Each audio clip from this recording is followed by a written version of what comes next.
অনেকদিন পরে ছাদ বাগানের ভিডিওতে আসলাম। আজকে আমরা আমাদের ছাদ বাগান থেকে একটা মালটা তুলব, কিন্তু আমরা যখন এই গাছটা কিনছি তো সেলার আমাদেরকে বলছিল এটা হলো দার্জিলিং কমলা, কিন্তু তারপরে গাছটা বড় হইলো, ফল ধরলো, এখন দেখতেছি যে আসলে এটা কমলা হয় নাই, হয়েছে মালটা। তো আজকে দেখবো যে মালটা আসলে বিসমিল্লাহ মালটাটা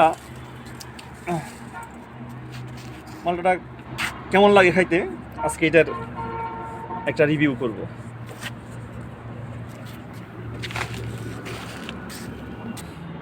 বিসমিল্লাহ।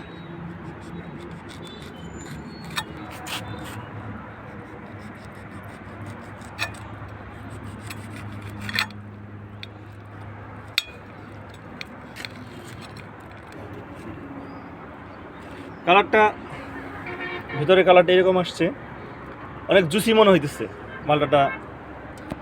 এখন একটু খেয়ে দেখি যে আসলে টেস্টটা কেমন। বিসমিল্লাহ।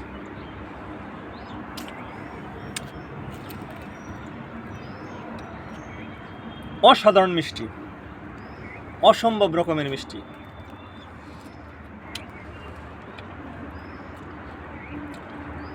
বাজারে যে মালটা পাওয়া যায় ওই মালটা থেকে আমার খাওয়ার পর আমার মনে হচ্ছে যে কমপক্ষে 10 গুণ বেশি মিষ্টি।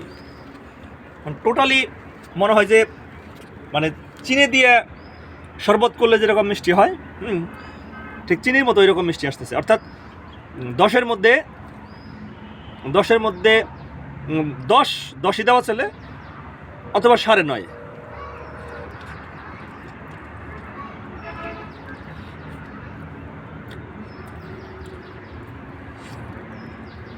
দেখ, সেলার যদিও আমাদের আসলে ভুল দিছে, দার্জিলিং কমলার বদলে একটা মালটা দিছে, কিন্তু মালটাটা এখন মনে হইতেছে না আসলে ঠকি নাই।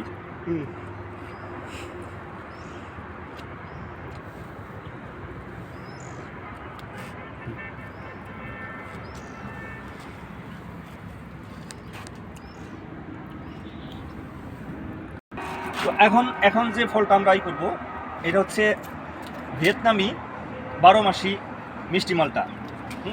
বিসমিল্লাহ। ফলের সাইজটা মাশাআল্লাহ অনেক চমৎকার। আসলে অত দূরে টান দিই নেই, তার আগে ছিঁড়ে গেছে, একদম বোটাটা একদম পরিপক্ক হয়ে গেছে।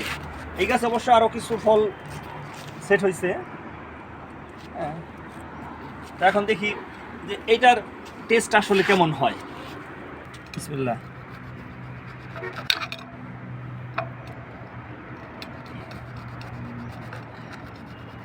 আসলে মালটা কিন্তু একটা জাম্বুরা একটা ফিলিংস আসতেছে।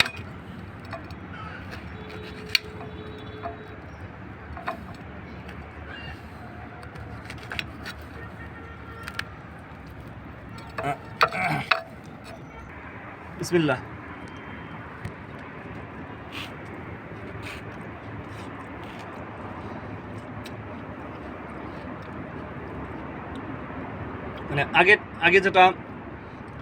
আগে যে মালটাটা কাটছি আর এটা আসলে এটা 10-এর মধ্যে 6,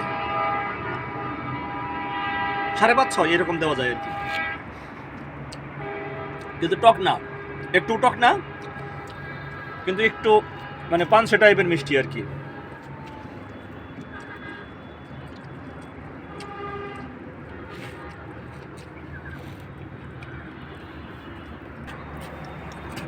এটা মোটামুটি সারা বছরের ধরে, এটা ভিয়েতনামি 12 মাসি মালটা। সারা বছরই দেখা যায় যে কমপক্ষে বছরে 2-3 বার, কমপক্ষে 3 বার পাওয়া যায় এটার ফলন।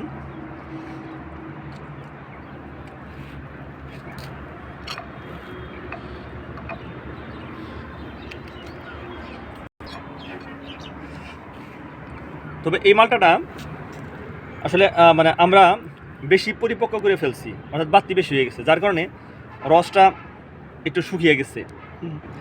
তো এটা বাড়তি হওয়ার একটু পরপরই খাই ফেলতে হবে, না তুললে গাছে অনেক দীর্ঘদিন থাকলে তো এটা রসটা শুকিয়ে যায়, যার কারণে এরকম দেখা যাইতেছে এটা।